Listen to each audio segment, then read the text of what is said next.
Okay, so picture this. This totally zen three-story bamboo house just on the edge of a jungle in South America.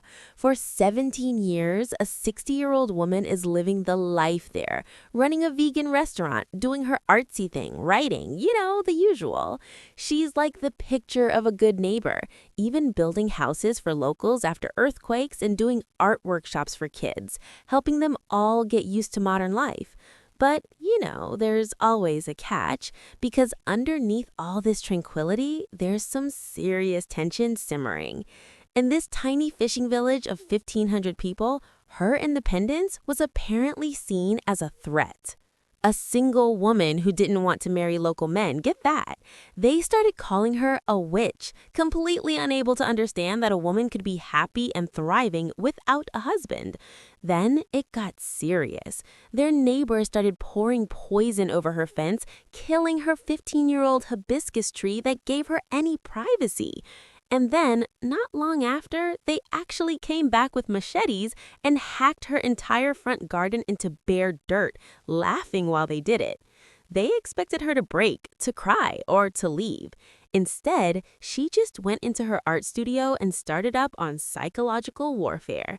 She spent weeks meticulously observing each neighbor, capturing their unique features and clothing in small clay figurines. While she secretly wrote positive wishes inside the dolls, she hung them up prominently on her fence for the whole village to see.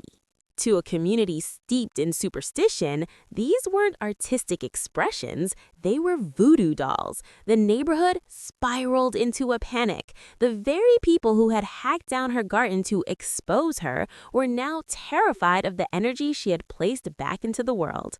In their fear, they called the police, demanding she be arrested or deported for witchcraft. A mob gathered at her gate, wielding machetes and screaming for her blood. When the police sergeant arrived, the woman invited him upstairs alone.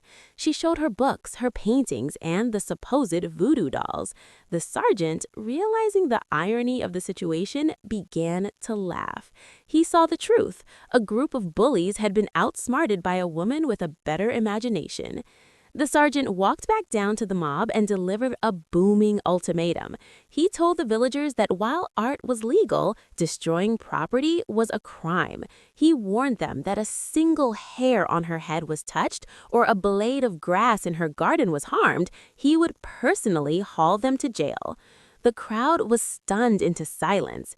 In a final stroke of genius, the woman offered to sell the figurines back to the neighbors for $15 each, the price of her materials, telling them that as long as they owned the doll, they would be safe from her magic. While no one bought a doll, the message was heard loud and clear. The neighbors now walk a wide berth around her house, refusing to even look at her face. She won her peace, replanted her garden, and proved that sometimes the best way to handle a bully is to let their own fears do the work for you.